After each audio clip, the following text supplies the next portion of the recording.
Buenas tardes.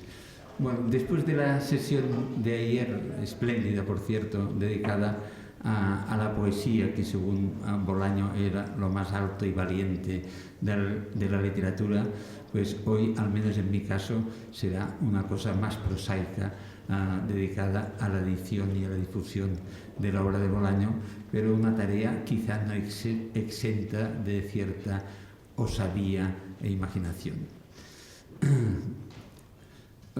Esto es la difusión esta mesa redonda se basa en la difusión en Europa y Estados Unidos. Bueno, teniendo en cuenta que España quizás sea Europa y por otra parte es donde se originó el fenómeno Bolaño, voy a hacer un repaso muy sucinto y quizás superfluo, pero un repaso muy sucinto sobre los momentos estelares de Roberto Bolaño, de la carrera de novelista de Roberto Bolaño. Es decir, el primero fue en la etapa de los llamados premios Búfalo, cuando él había dejado la poesía, en cierta manera, para dar de comer a Lautaro, a su hijo, para preservar el futuro de su hijo, y iba a la caza como un piel roja de estos premios de ayuntamientos, donde premiaron una primera versión de Monsieur Pen, una primera versión de La pista de hielo y tal, y bueno, entonces el piel roja cazaba al búfalo, se lo llevaba a casa, lo iba cortando y así alimentaba a su familia durante una temporada. Esto fue la primera etapa. Y luego hubo otra etapa, si recuerdo bien, 96-97, sí, donde se publicaron 3 libros suyos en estos 2 años, ya en editoriales de implantación nacional, es decir, que fueron La literatura nazi en América en Seix-Barral y La estrella distante y llamadas telefónicas en Anagrama. Entonces, como anécdota, pues la literatura nazi en América nos la envió a nuestro concurso de novela, pero antes de reunirnos y fallar y dar el fallo, a mí me había gustado mucho, pero la había contratado Seix-Barral. Para ahorrarse sufrimientos y tiempo, luego me enteré que lo enviaban las novelas pues, a diversos editores. Bueno, a mí me gustó mucho, le escribí y entonces le dije que, bueno, que me gustaría conocerlo si venía a Barcelona, porque él vivía en la calle del Loro número 6 de Blanes sin teléfono, pues le escribí y vino al poco tiempo y le dije, bueno, entonces estuvimos hablando muchísimo rato. A él le gustaba mucho Anagrama, pero porque le gustaban los autores de Anagrama, tantísimos, como desde Nabokov y Perec hasta Javier Marías, Enrique Vilamatas, Rodolfo Wilcock y tantos otros. Bueno, y a raíz de aquí, con Estrella Distante, empieza nuestra dijéramos trayectoria común, que fue publicando sistemáticamente en Anagrama. Estos 3 libros, la venta fue escasa, cosa que no extrañó a nadie, pero sin embargo ya atrajo la atención de los más exigentes críticos literarios. Esto ya le dio un prestigio muy importante. Y bueno, yo lo recogí en un librito que publiqué, que se llama Para Roberto Bolaño, que lo publiqué sobre todo para dar cuenta y para futuros estudiosos del autor, desde la perspectiva de su editor, cómo se había desarrollado todo su proceso, las críticas que había tenido, las ventas, la irradiación exterior, etcétera, etcétera. Bueno, este fue el segundo momento. El tercero fue, naturalmente, en el 98, con Los detectives salvajes. Ganó nuestro premio de novela, ganó después el Rómulo Gallegos, el premio, como todos saben, más importante y prestigioso de América Latina. Entonces ya fue un cambio de estatus sustancial, no solo por estos premios, sino sobre todo por la importancia de Los detectives salvajes, acogido como lo que es, como una obra maestra.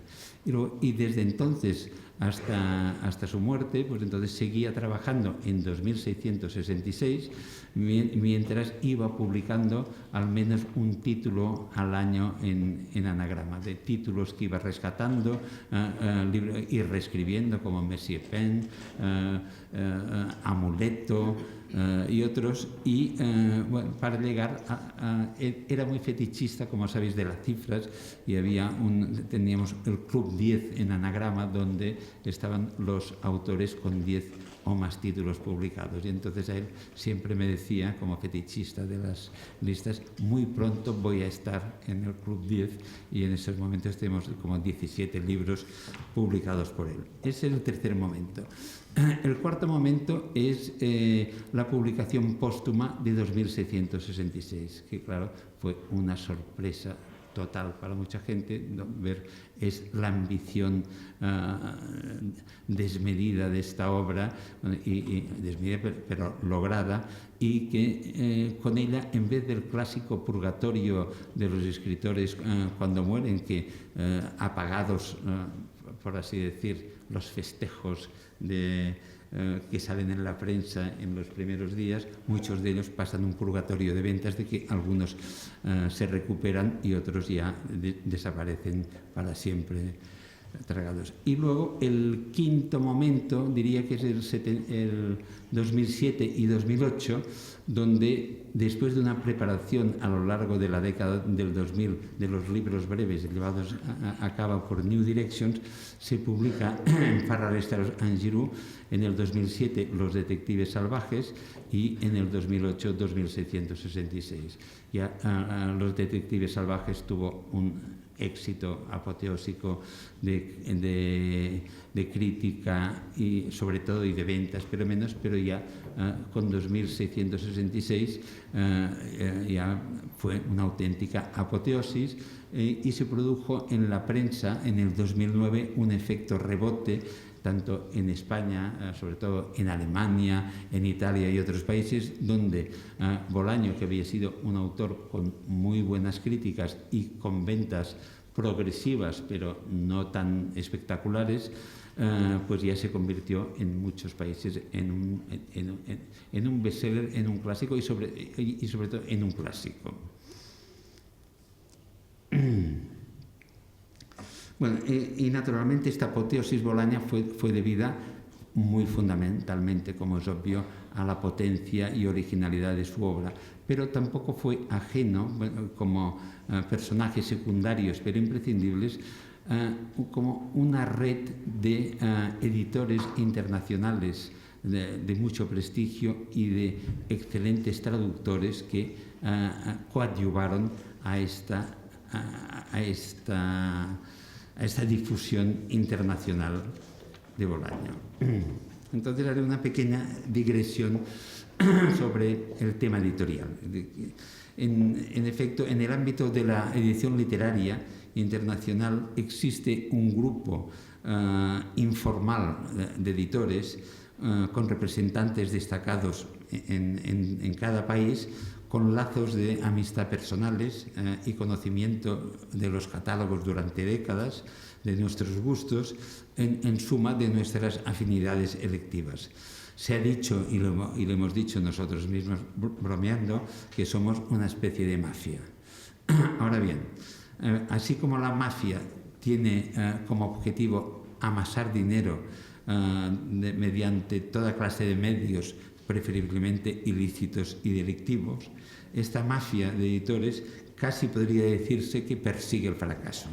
Quiero decir, el fracaso económico en su búsqueda de la excelencia literaria, pese a las previsibles pérdidas con muchos autores, como el propio Bolaño, en sus primeros libros, pero apostando decididamente por aquellos autores escogidos con la llamada política de autor, irlo siguiendo hasta conseguir que triunfen, o al menos intentarlo. Es decir, que en cualquier caso lo que se persigue es lo que el concepto que el estudioso Pierre Bourdieu acuñó como capital simbólico. Capital simbólico que podría resumirse en que, gracias a la edición ininterrumpida buenas obras literarias sin borrones de bestsellers baratos y tal, es decir, un catálogo lo más impecable posible, pues este catálogo consigue la confianza de los lectores, que es el máximo activo, siguiendo con la terminología bancaria de una editorial, y que es imprescindible para llevar a cabo esta doble tarea de una editorial literaria que merezca tal nombre, que es por una parte la política de autor y por otra parte, gracias al posible prestigio del catálogo, que se preste atención a las nuevas voces absolutamente desconocidas que van incorporando dichas editoriales. Y todo ello, debo decir, que persiste incluso en estos tiempos, como sabéis, difíciles en todos los ámbitos, también en el del libro, que parecía que era un valor refugio, pero poco refugio. En estos tiempos de crisis económica, banalización de la cultura, de bestsellers miméticos sin ningún valor literario, y gracias a esta vocación por la excelencia que diríase que está inscrita en el ADN de estos editores. Y los nombres de algunos miembros destacados de esta llamada mafia, entre comillas, irán apareciendo entre los editores de Roberto Bolaño, que persistieron en sus esfuerzos a pesar de que a menudo los inicios fueron difíciles. Es decir, Bolaño contó con la fidelidad de estos editores, pero sobre todo a partir de la expectación de los detectives salvajes, ya con mayor confianza. Y como curiosidades, los editores pioneros fueron en Alemania una mediana editorial independiente muy prestigiosa, Ange Kunstmann, que contrató Estrella Distante y la literatura nazi en América, según me dijo Heinrich von Berenberg ayer, me lo dijo porque no estaba controlada por anagrama, los demás sí. Y antes de que aparecieran los detectives salvajes, lo cual es un tanto a favor de Ange Kunstmann y de su asesor Heinrich von Berenberg. En Alemania, en el 99, Meulenhoff compró un par de títulos, entre los detectives. En Italia, en Celerio, compró 3 títulos simultáneamente, entre ellos los detectives salvajes. Y en el 2000, Christian Bourgois, Estrella Distante y Nocturno de Chile, y luego siguió con casi toda su obra. En el Reino Unido, en el 2001, Christopher McLeod, director de Harville, contrató para la lengua inglesa Nocturno de Chile. Entonces, Christopher tenía una excelente relación con Barbara Epler, la editora de New Direction en Estados Unidos, y llegaron a un acuerdo para la cesión y publicación en Estados Unidos de Nocturno de Chile. Y también, a título de curiosidad, el número de contratos gestionados por anagrama fueron 85, antes de que Andrew Wiley, por decisión de los herederos de Bolaño y de Carolina López, se ocupara de sus derechos desde el 20 de noviembre de 2008, es decir, que durante muchos años pues, los gestionamos nosotros.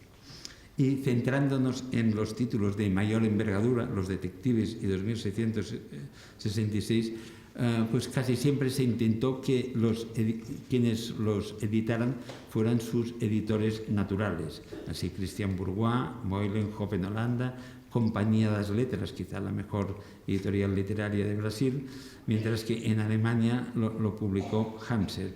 En algunos países, debido a la extensión de la obra de Bolaño, que algunos un poco tardíamente se habían incorporado, la diversa potencia económica de las editoriales, se dividieron entre dos. Es decir, en un caso en Alemania fue Ange Kunstmann y Hamser, quizá la editorial alemana más prestigiosa, que se ocupó de los libros que requerían un mayor músculo empresarial, sin rebajar en absoluto lo literario. En Estados Unidos también, por una parte, fue New Directions, todos los libros breves, de poemas, relatos y novelas cortas, mientras que Farrar Estral en Giroux, los dos grandes libros en todos los sentidos. Bueno, también y en Italia también se hizo una excepción, porque digo que no fue fácil y se entiende, es decir, cuando un autor con una novela corta, un libro inclasificable como la literatura nazi y un libro de cuentos, no parece muy prometedor para un editor que no tenga una sensibilidad muy literaria. Y en el caso de Italia, que son, así como Francia es el país que tiene una mayor acogida con respecto a la literatura española, con enorme diferencia, en cambio en Italia son de los más reservones y a pesar de que lo enviamos a los editores mejores y más amigos, desde Adelphi, Einaudi, Feltrinelli y tal, se mostraron reticentes y al final se lo quedó una pequeña editorial de Sicilia, pero que hace unos libros hermosísimos, que se llama Celerio, pero que tiene un hándicap importante, que la promoción es casi nula. Los libros son muy hermosos, existen, y la promoción casi nula. Y cuando llegó 2666, pensamos que había que buscar una solución y nos lo pidieron en Mondadori, ya con un anticipo alto, pero también se interesó Adelphi, que superó la apuesta de Mondadori, y Adelphi es la editorial natural, diría yo, de Roberto Bolaño, la más literaria de Italia. Bueno, entonces voy a hablar un poco de Estados Unidos. Había preparado mucha cosa, pero se la dejaré a Will Corral, porque en principio tenía que estar Roberta Amutio. En Estados Unidos ya habíamos conseguido 3 contratos con New Directions, pero en mis encuentros anuales en la Feria de Frankfurt con Jonathan Galassi, que es el presidente de Farrar Straus en Giroux, le había comentado la importancia de los dos grandes libros. New Directions tenía un catálogo legendario, una editorial fundada en el 1928, creo, que había publicado en sus inicios desde Ezra Pound hasta recientemente pues Sebald o Tabucchi o Marías o Vilamatas y tal. Y Bárbara Epler, su directora, había hecho un trabajo entusiasta y admirable. Por ello nos resultó doloroso este paso, pero pensamos que lo que primaba eran los intereses del autor. Entonces le envié a Galassi, que leía perfectamente al italiano, él es de raíces italianas, y a menudo en Frankfurt hablamos un mixto entre inglés e italiano, y el 4 de febrero del 2004 le envié un ejemplar de la edición de Celerio de Los Detectives Salvajes. También había hablado de Bolaño con su estrecho colaborador Lorin Stein, y que leía en francés, o sea que había leído también en francés Los Detectives, y me escribió un email el 11 de octubre de 2004 diciendo que Galassi y él estaban entusiasmados con la idea de publicar Los Detectives y 2666, y en el mismo email ya nos pasaba una oferta concreta por ambos títulos, que se publicaron, como he dicho, en 2007 y 2008, y a partir de aquí se consolidó la leyenda Bolaño en Estados Unidos.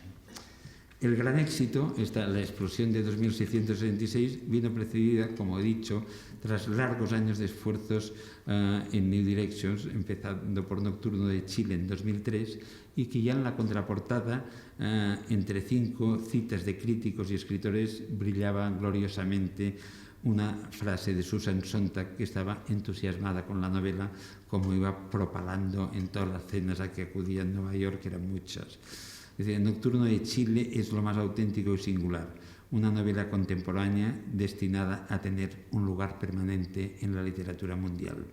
Su entusiasmo, como el que había tenido por Sebald, por ejemplo, fue muy importante. Por ejemplo, me comentó Juan Villoro, que había coincidido con ella en la Feria de Bogotá, y que en las reuniones y comidas que tenía, el monotema de Susan Sontag era Bolaño. Yo también visitó el mismo año nuestro stand en la Feria de Frankfurt con un grupo de amigos, preguntando por Bolaño y Bolaño y Bolaño. También le dieron al mes siguiente el premio Príncipe de Asturias y entonces también de nuevo el omnipresente Bolaño. Y allí, en una entrevista en Oviedo, afirmó: de lo que he leído en los últimos años, me gusta mucho Roberto Bolaño. Es una pena que haya muerto tan joven. Escribió mucho y estaba empezando a ser traducido al inglés, pero le quedaba tanto por escribir. Esto es cierto. Y entonces, ya adentrándome en los traductores mencionados antes, imprescindibles como lo fueron los editores, en primer lugar voy a mencionar a Roberta Mutio, que no está en esta mesa, pero que ha sido el traductor al francés para Christian Bourgois. Curiosamente, con Christian Bourgois, que yo creo que en la última década es el que tuvo un catálogo más importante en Francia de escritores en lengua española, muchos de ellos en anagrama y muchos no, pero están entre ellos, están desde Álvaro Pombo, Enrique Vilamatas, está Ricardo Piglia, están Javier Tomeo, muchísimos escritores, y siempre, muy amigo mío, teníamos muchas afinidades, muchos autores en común, y aunque siempre se quejaba, entre comillas, diciendo: es que estos escritores españoles no paran de escribir, me están llenando el catálogo y tal.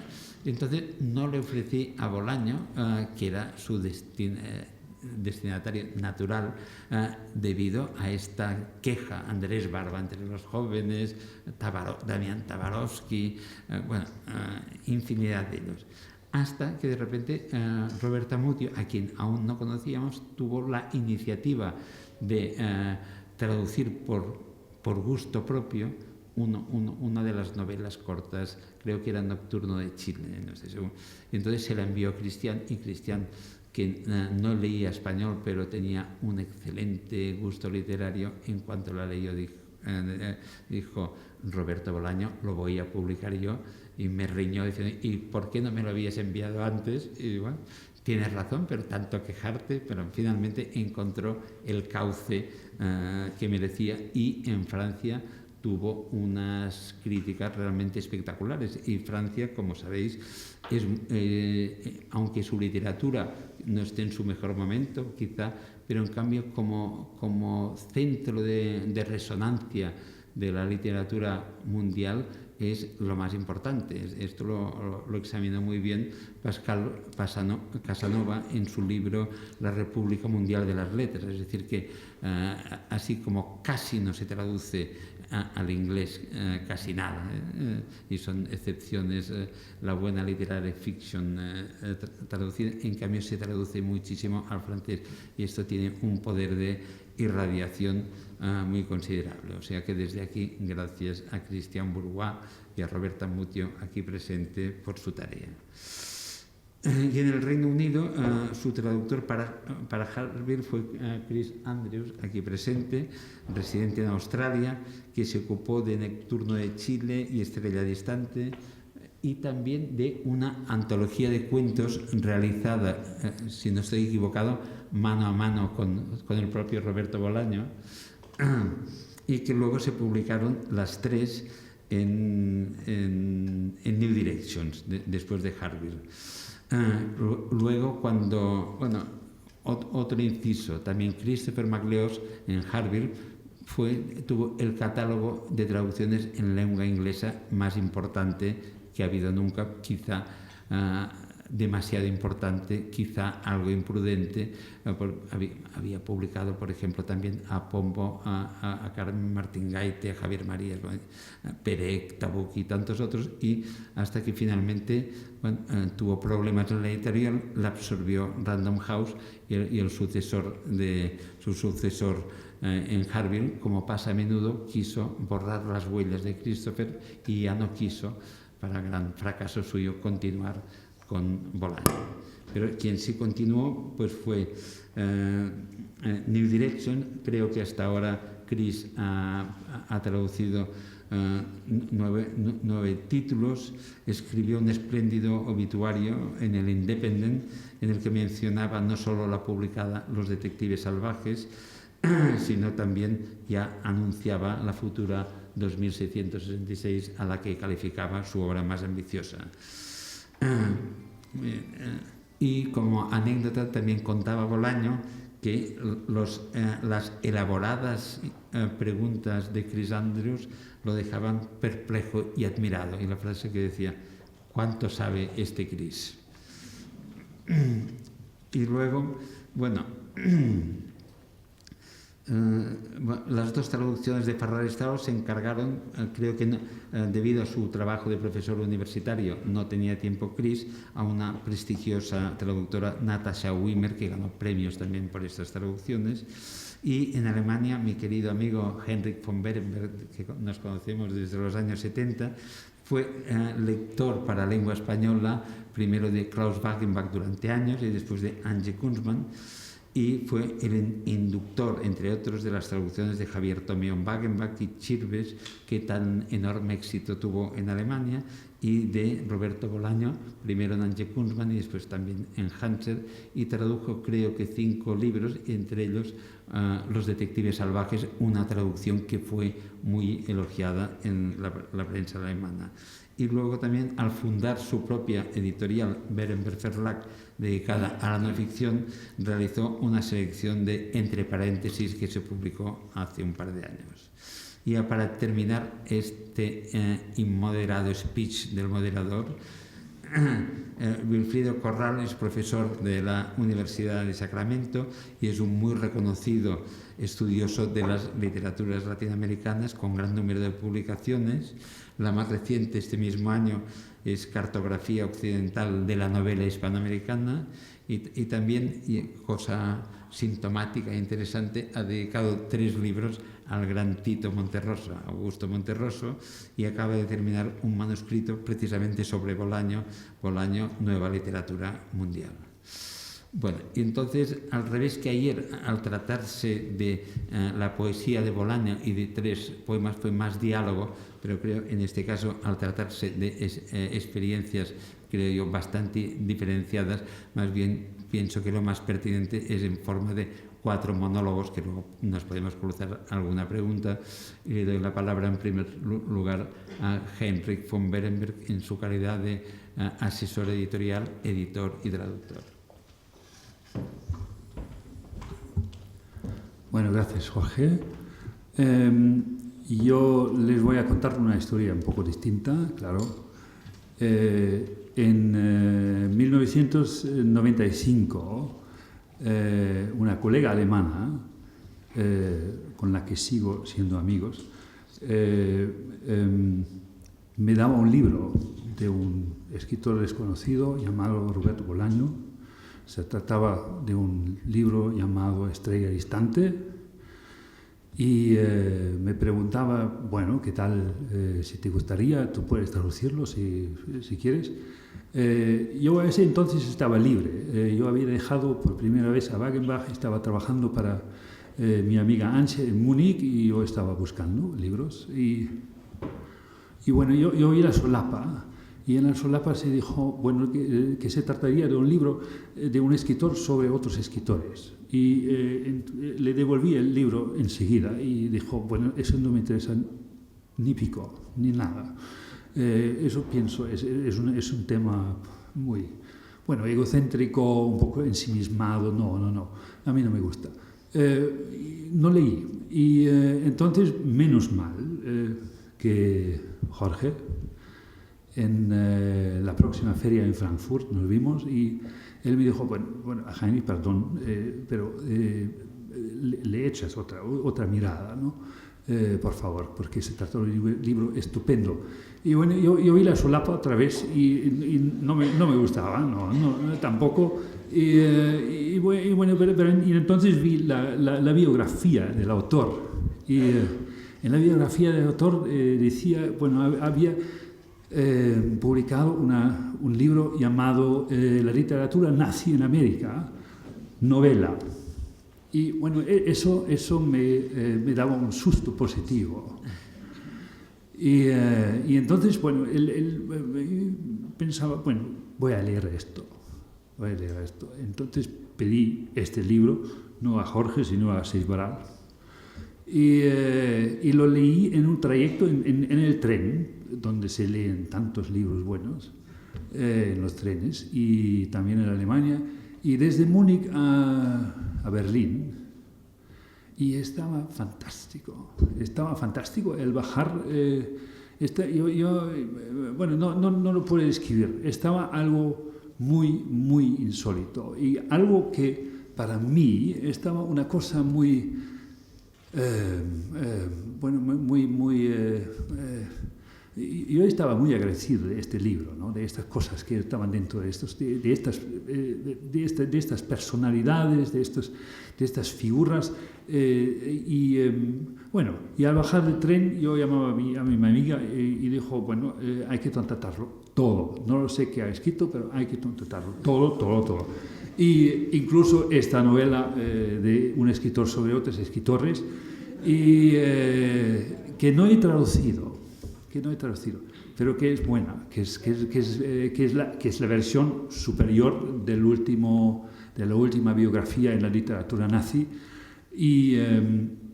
Pero yo no la traducí porque no tenía el tiempo, porque yo estaba trabajando, y traduje la literatura nazi, y estaba una de las cosas más agradables y divertidas de mi vida. Y bueno, y entonces empezó la cosa, y pasó nada. El libro apareció, y bueno, había buenas críticas, muy buenas críticas, pero nada más. De ventas sencillas, muy sencillas.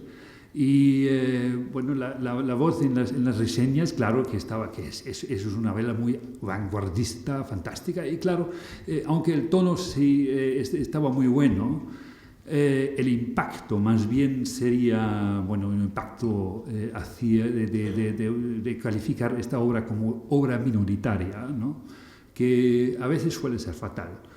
Y en este caso sí, claro, ¿no? Entonces, bueno, pero a mí no me importaba, y seguimos con este instante que tradujo mi colega Christian Hansen, y entonces vino la pregunta de la editorial Hansen si me apetecería traducir Los detectives salvajes. Yo dije sí, me costaba 2 años de mi vida, pero también otra vez, bueno, traducir cada libro estaba para mí una maravilla. No, a veces estaba difícil, estaba muy difícil a veces, pero más bien estaba muy divertido. Incluso tengo que contar también que yo conocí a Roberto. Y esto también estaba una de las suertes de mi vida, ¿no? Porque en 97 había acabado con la traducción de la literatura nazi, tenía algunas preguntas, y hicimos vacaciones en Cadaqués, y bueno, yo pensaba, bueno, vamos a ver si Roberto está en Blanes, como dice todo el mundo, y tenía teléfono, sí, a ese entonces sí. Estoy seguro. Le llamaba y él dijo, sí, por favor. Y entonces vinimos a Blanes. Y estaba la primera vez. Y lo he visto, digamos, 5 o 6 veces. Cada vez estaba algo surrealista el encuentro. Este primer encuentro, por ejemplo, yo estaba con mi mujer y con mi hija. Estuvimos en Blanes, y en el apartamento estaba su madre, estaba su hijo, y estaban dos periodistas españolas, y él dijo, bueno, vamos a mi oficina, y fuimos a su oficina al lado, y mi mujer quedaba con las otras, no sabía ni pico español, los otros ni pico alemán, nada, para 3 horas. Él nunca lo va a olvidar. Y fuera estaba una tormenta fantástica que nunca he visto, ¿no? con relámpagos fantásticos. Y bueno, esta era la primera vez. Siguieron muchas otras veces. Roberto también vino a Alemania, también antes de los sucesos, ¿no? Entonces vinieron Los detectives salvajes, y Amuleto, y luego he traducido Nocturno de Chile. Voy a abreviar un poquito, ¿no? Y bueno, el último libro no he traducido, ¿no? Porque francamente no tenía el tiempo para 1000 páginas. No estaba posible, pero lo hizo otra vez Christian Hansen. Y bueno, pero estamos hablando sobre el éxito en Alemania. Y el éxito en Alemania es una cosa, pues quizás es una cosa muy rara, ¿no? Porque normalmente en Alemania el mercado, los lectores no se interesan para lo que se pasa fuera. Bueno, se interesan para los libros, pero no se interesan para si en Francia hay reseñas o en Nueva York dice alguien que tal y cual. Pero leen los libros, ¿no? Y con Roberto, primera vez, primero, claro, lo mismo. He dicho, los primeros libros no tuvieron mucho éxito. Los detectives salvajes un poquito más, aunque me dijeron, bueno, las cifras todavía no estaban por las nubes. Pero entonces con 2666 pasaba una cosa para mí hasta ahora inexplicable, y puede ser que dice algo sobre también el cambio en el mundo, el cambio también en las comunicaciones, porque el éxito de 2666 estaba un efecto del éxito en los Estados Unidos. Para mí es muy claro, ¿no? Porque los otros libros, bueno, siempre tenían mucho éxito con la crítica, siempre, todos, y estaba muy respetado, pero de una novela que es, yo diría, una de sus más difíciles, una de sus obras más difíciles, más negras. El éxito de, bueno, casi 100.000 libros vendidos es fantástico, es fantástico. Y fue un efecto un efecto del éxito en Estados Unidos. Es curioso, pero de otra manera no puedo decir. Y bueno, menos mal que el libro se ha vendido tal, porque también el libro que yo edité estaba en una selección de, como ha dicho Jorge, entre paréntesis, que para mí estaba una especie de, bueno, un memorial personal. También, bueno, ensayos no se venden, eso sabe todo el mundo, pero con el 2666 también bastante. Bueno, es esto. Sobre la... puedo decir algunas cosas, claro, sobre qué tal, cómo es traducir a Roberto Bolaño al alemán, pero no puedo primero, quizás, no voy a hablar demasiado, quizás primero habla el amigo Chris.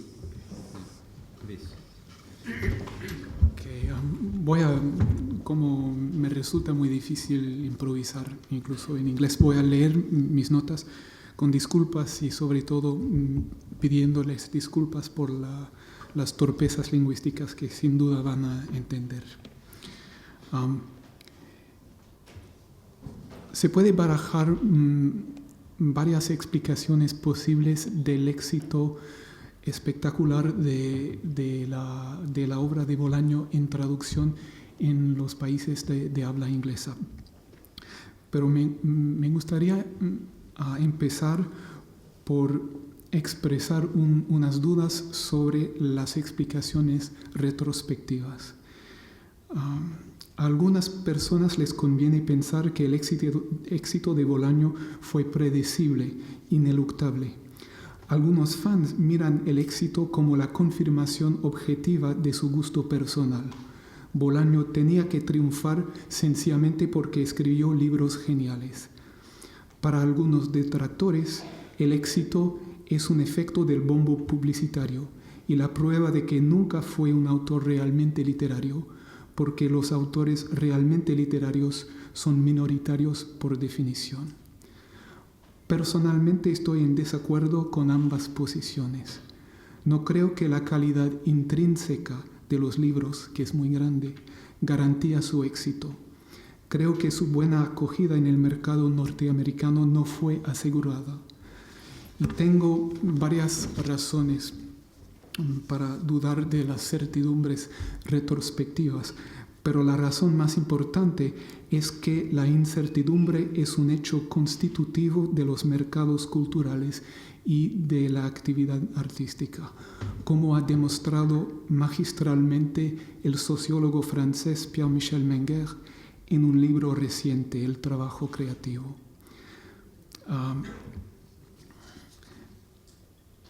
Menger basa sus argumentos sobre un gran número de estudios empíricos, entre los cuales hay uno muy interesante de Sagalnik, Dodds y Watts. Ellos crearon un mercado artificial en donde los consumidores podían escoger canciones sin o con informaciones sobre lo que habían escogido los otros. Observaron que cuando las decisiones individuales estaban sometidas a influencias sociales, el resultado no era una suma simple de preferencias preexistentes. Hicieron una clasificación de canciones según las elecciones estrictamente individuales y según las elecciones hechas con conocimiento de lo que habían elegido los otros. Las mejores, según la primera clasificación, nunca quedaron muy bajas en la segunda, y las peores nunca quedaron muy altas, pero cualquier otro resultado era posible. Y cuando repitieron el experimento con otros individuos, los resultados de la segunda clasificación eran muy diferentes. Yo creo que la traducción inglesa de 2666 no habría podido ser un fracaso total, dado su calidad intrínseca y la buena acogida previa de los detectives salvajes, pero creo que habría podido no encontrar un éxito tan fenomenal. Las explicaciones que se pueden barajar solo pueden explicar este fenómeno hasta cierto punto. Para ir más allá habrá que reconstruir la cadena de los acontecimientos y tomar en cuenta las contingencias, como el hecho de que Susan Sontag leyó Nocturno de Chile poco antes de morir y lo recomendó con entusiasmo. Hubiera podido leer otro libro. O el hecho de que Francine Prowse, otro crítico influyente, leyó Gómez Palacio en New York y empezó a hablar de este autor aún relativamente desconocido a sus amigos en New York. El principio de la incertidumbre teorizado por Menger no es nada nuevo para quienes trabajan en las industrias culturales. Hablando del éxito y del fracaso en el cinema, el guionista William Goldberg dijo: nadie sabe nada. Algunos editores dicen que es por eso, precisamente, que su trabajo es apasionante. Pero no siempre es fácil aceptar el principio. A veces tratamos de eliminarlo, suponiendo que la recepción de una obra de arte revela simplemente su valor, o por el contrario, que el valor es una pura construcción social. La primera suposición tienta a los artistas exitosos y a sus admiradores, que dicen a veces: no pueden equivocarse tantos lectores, pero ¿equivocarse sobre qué? Y la segunda suposición seduce a los artistas que fracasan comercialmente y a sus admiradores, que dicen a veces: con una buena campaña publicitaria se puede vender cualquier cosa, pero no es difícil encontrar ejemplos en contra. El principio de la incertidumbre es cruel. No solamente implica que el éxito y el fracaso se distribuyen de manera globalmente injusta, sino también que esta distribución ni siquiera es sistemática, así que el fracaso individual no puede tomarse como una garantía de mérito artístico. Si aceptamos el principio de incertidumbre, hay que abandonar lo que Menger llama el esquema de justicia compensatoria, según el cual los éxitos más rápidos también son los más efímeros, y la consagración será más amplia y más duradera en la medida en que ha tardado en venir. El reverso de esta crueldad es una curiosa bondad, o quizás una crueldad más refinada y perversa, puesto que nadie sabe nada y que no pueden observarse directamente el talento y las cualidades. Muchos candidatos al éxito pueden seguir esperando lograrlo, a pesar del principio de Pareto, según el cual 20% de los participantes concentran 80% de las ganancias simbólicas y económicas. El principio de incertidumbre se ilustra y se tematiza en la ficción de Bolaño, donde el talento de un escritor y la calidad de sus obras pueden ser inciertos aún para quienes mejor lo conocen, y las reputaciones no son fiables ni estables. Después de haber... voy a dar solamente un ejemplo. El cuento Dentista empieza así. No era Rambo, solo era un niño indio. Sin embargo, llegado al final del cuento, la fiabilidad de esa aserción queda en duda.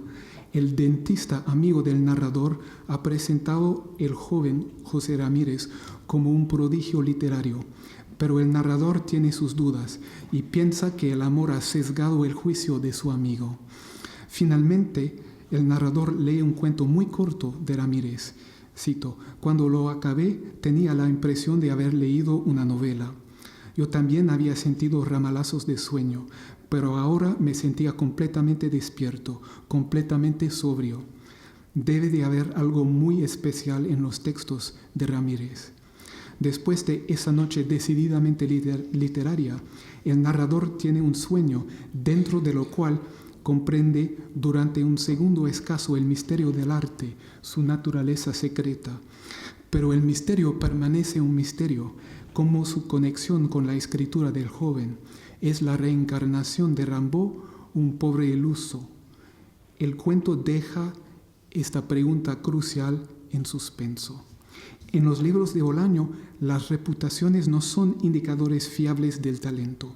Hay buenos escritores que gozan de una fama bien merecida, como Benofón Archimboli en 2666, y buenos escritores casi desconocidos, como Sensini en el cuento del mismo nombre.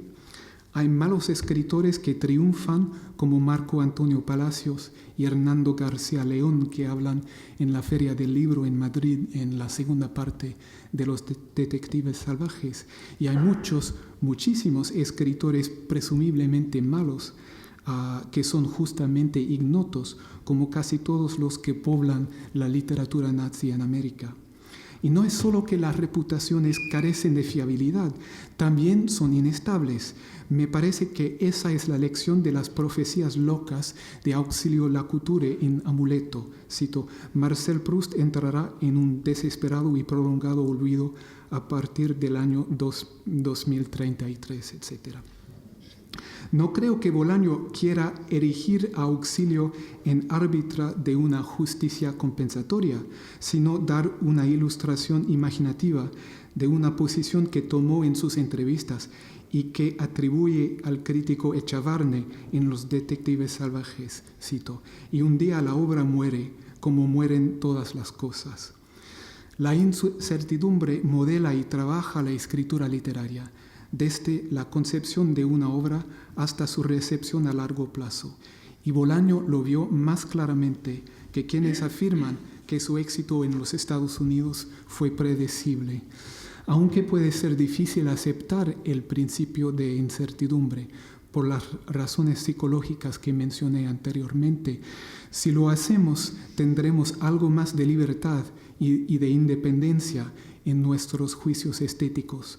Nos ayudará a resistir la tentación de revisar nuestros juicios a la alza o a la baja en reacción a las fortunas de una obra en el mercado. Estoy pensando principalmente en los que revisan sus juicios a la baja cuando un autor tiene éxito, porque creen en la superioridad de lo marginal o minoritario. Esos snobs reactivos pueden rechazar a un autor que valoraban cuando pierde así su virtud distintiva. Me gustaría terminar por defender un esnobismo más independiente, que no se aferra a la distinción relativa de tener un gusto minoritario, porque sabe que la distinción absoluta se da por la combinación única de gustos, minoritarios y no tan minoritarios, que tiene cualquier lector mínimamente curioso hoy en día.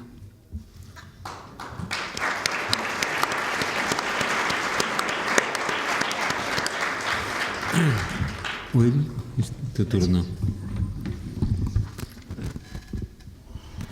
Bueno, el primer libro que yo leí de Bolaño fue La literatura nazi en América, y lo compré por curiosidad y básicamente porque yo había dedicado buena parte de mi vida académica a Tito Monterroso, y Tito Monterroso tenía varias biografías ficticias. Entonces me puse a leer esto de Bolaño y me fascinó, me encantó, básicamente porque lo que yo notaba en este texto es que nos decía que tanto la derecha como la izquierda pueden ser reaccionarias. Y dejé ese libro y después salieron otros en español que los compré, pero no había comenzado a leer. Y entonces salió la traducción de Nocturno de Chile. Yo soy latinoamericano, pero vivo en Estados Unidos. Y me fascinó porque aquí había un autor menor como Monterroso traducido al inglés. Y entonces me puse a recoger desde entonces hasta esta fecha, hasta este mes, las reseñas y notas, reportajes que habían salido en inglés, tanto en Estados Unidos como en Inglaterra, en revistas y periódicos. Y básicamente he llegado a la conclusión de que hay varios emblemas de cómo se conoce y desconoce a Bolaño en el ámbito anglosajón, y les voy a contar tres. La primera tiene que ver con la presentación de la traducción de 2666 hace 2 años en Nueva York. Estaban todos los reporteros y llegó un reportero y dice: ¿ya llegó Bolaño? La segunda anécdota, que no es anécdota, en verdad es algo muy real, en la escuela universitaria de Nueva York que se llama New School, en este momento, este semestre, se está ofreciendo un curso que se llama Globaño, la ficción mundial de Roberto Bolaño. Y la ofrece un crítico novelista indio, Siddhartha Deb, que ha hecho varias reseñas, como sabrá Chris, ¿no?, de las obras de Bolaño, y muy bien hechas, con algunas equivocaciones, pero están bien, ¿no? Y la última, precisamente, es un número, la última anécdota. Esto acaba de salir en la revista Harper's, que es el número de diciembre, pero que lo compré ahora al venir para acá a Madrid, que ya ha salido. Y precisamente es de Loring Stein, que mencionó Jorge, y es una reseña de la traducción del Gaucho Insufrible. Y ahí, según Stein, define el dilema básico de la ficción de Bolaño y dice lo siguiente: alguien está contando una historia que no entiende y sin embargo necesita comprender. Y me parece que eso, en verdad, define bastante bien lo que es por lo menos la ficción corta, o una parte de la ficción corta de Bolaño. Ahora, ¿qué pasa? Que las traducciones que han salido en Estados Unidos han ocasionado, según mi parecer, una especie de destiempo y desencuentros. Primero, que cuando se comienza a publicar en inglés a Bolaño, como han dicho mis colegas, Bolaño ya era muy bien conocido, estaba lanzado en España, y cuando sale la traducción de 2666, es como dijo Jorge, que hay un efecto rebote, ¿no? Pero eso tiene que ver más con la comercialización. Y en varias entrevistas que hemos dado varios de nosotros acá, ya hemos llegado más o menos a la conclusión que se ha superado el mito Bolaño, que ya se lee a Bolaño por lo que era, un magnífico, excelente autor, ya no tiene nada que ver con ciertas cosas personales que en verdad nos interesan poco. Ahora leemos la obra de Bolaño por lo que es. Ahora, como decía, hay estos desencuentros y destiempos porque no se ha seguido el orden de publicación original. Yo creo que también, aparte de lo que ha dicho Susan Sontag, la recepción de Bolaño ha tenido que ver con los autores que les han asignado las reseñas, y especialmente con medios como el New York Times y el New Yorker, que son de gran prestigio en Estados Unidos, y los autores que han reseñado las novelas de Bolaño, como Jonathan Lethem y también como John Bonville, ¿no?, el irlandés, que están fascinados con la obra de él. La otra cosa que se desconoce a veces es que algunos de los críticos que han reseñado la obra de Bolaño, especialmente dos ingleses que tienen el mismo apellido, pero que yo sepa no son parientes, James Wood, un tipo muy joven, de 41 años, es un genio, lo odio, pero odio porque es un tipo tan talentoso, tan preciso, ¿no?, y que ha mostrado un gran entusiasmo por Bolaño. Y eso ha tenido un efecto en las otras reseñas que han salido, ¿no? El otro es Michael Wood, que por varios años se dedicó a reseñar autores del boom, ¿no? Y todo esto ha tenido este efecto rebote. Ahora, para mí, lo positivo de todas estas traducciones ha sido que nos ha permitido poner en perspectiva a la nueva narrativa hispanoamericana, porque es verdad que se ha traducido a algunos de los jóvenes autores, pero las reseñas han sido muy, muy negativas. Y en verdad, de todas las que yo he leído sobre Bolaño, si recuerdo bien, habrá una o dos que marcan algo, que dicen, bueno, aquí puede haber hecho esto o el otro Bolaño, pero todas han sido positivas, y son cientos y cientos, ¿eh? Otra cosa que ha sido muy positiva es que por primera vez un hispanoamericano, mucho más que los autores del boom, porque los autores del boom, después de todo, tenían que lidiar con este asunto del exotismo y las abuelitas que vuelan, y ya Bolaño ha dicho bastante sobre esto, ¿no?, o dijo bastante sobre esto, y por primera vez tenemos un autor hispanoamericano que está definiendo esto que se llama la nueva literatura mundial, que resulta que es una literatura escrita básicamente en inglés por autores asiáticos o de la India en Inglaterra, por algunos autores, mucho menos autores chicanos en Estados Unidos, pero esta nueva literatura mundial, que es posterior a la idea de Pascal Casanova que mencionabas, la República Mundial de las Letras, hasta ahora nosotros habíamos sido los hispanoamericanos de una república bananera mundial de las letras, y yo creo que todo esto ha cambiado con Bolaño, y a mí me parece algo extremadamente positivo. Ahora, ya para terminar, ¿no?, quería decir que el elogio internacional ha tenido un efecto igualmente positivo en el ámbito hispanohablante. Volviendo a lo que decía Jorge, ¿no?, de este efecto boomerang, ahora se ha usado la recepción de Bolaño en el ámbito norteamericano para la comercialización, y que me parece muy bien porque se la merece totalmente. Respecto a la poesía, se ha traducido muy poco, solo se ha traducido hasta ahora que yo sepa Los perros románticos, y no ha tenido la misma recepción. Así que espero que cuando se traduzca el resto, pues se ponga todo esto en perspectiva y en contexto, porque muchos de los que hemos hablado acá estamos de acuerdo en que, y hay cierto consenso en que no se puede separar la poesía de la prosa de Bolaño. Así que eso es todo lo que tengo que decir.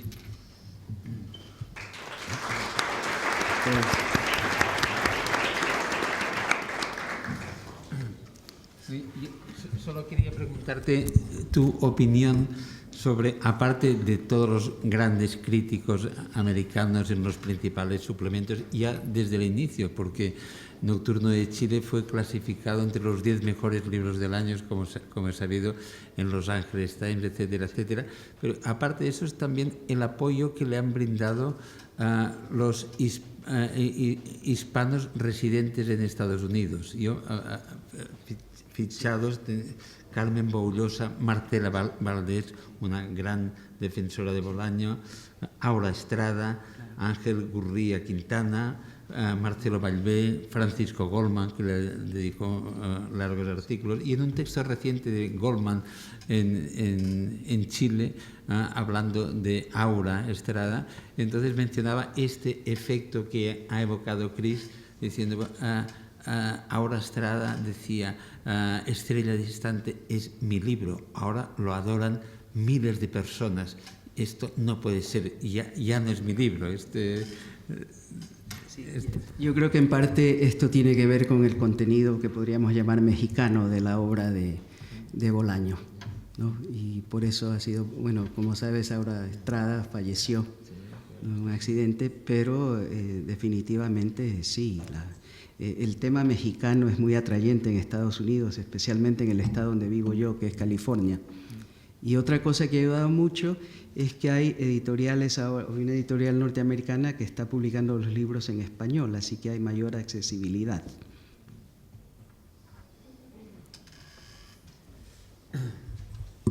Bueno, muy bien. Si hay alguna pregunta del público. ¿Por qué en los suplementos literarios y en las revistas de crítica literaria jamás se habla del ritmo, de la prosa de los escritores? Yo tengo una idea, es que la inmensa mayoría de los prosistas no se han educado leyendo versos y por eso ignoran el principio básico del ritmo, que el ritmo de la prosa siempre está calcado sobre patrones de los ritmos del verso, obviamente con procedimientos nuevos. Entonces, los que tienen esa educación, como es el caso de Bolaño, tienen mejor ritmo literario. Entonces, quisiera hacer esta observación. ¿Por qué jamás se habla del ritmo? A ver usted qué me dice. Puede ser un problema de los reseñadores, que tal vez les asignan solo prosa narrativa y tal vez no lean mucha poesía. Así que eso yo no le podría contestar, sería de preguntarles a los reseñadores, ¿eh? Pero yo estoy de acuerdo con lo que dice usted, ¿no? Respecto a eso y bueno, lo hemos hablado, aquí hay gente como Alejandro Zambra, que ha escrito mucho sobre la poesía, Ignacio Echeverría también, ¿no? Así que yo no le puedo contestar por qué no se refieren a este tema, ¿no? Pero supongo que cuando se asigna una reseña, dice tú te encargas de la poesía, tú te encargas de la prosa. Digo, esa puede ser una razón muy práctica y elemental, pero más allá no podría decirle.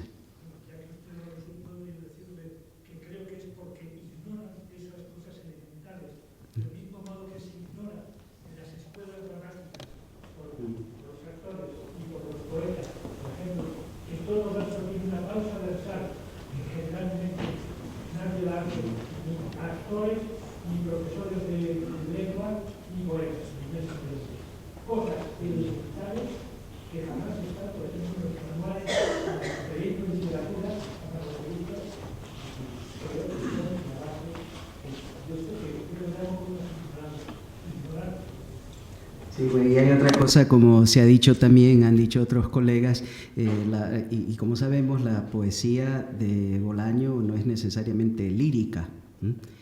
Y hay que oír las definiciones que daba de sí mismo. En una entrevista dice, yo siempre seré un poeta del DF, ¿no? Así que se veía como poeta, y lo ha dicho hasta la saciedad Ignacio Echeverría también. ¿Otra pregunta? ¿Alguna otra pregunta? Dentro de poco se proyectará un documental, la primera proyección en España, a cargo de, ¿cómo se llama el título? Ricardo House, y el título se llama Bolaño, la batalla futura.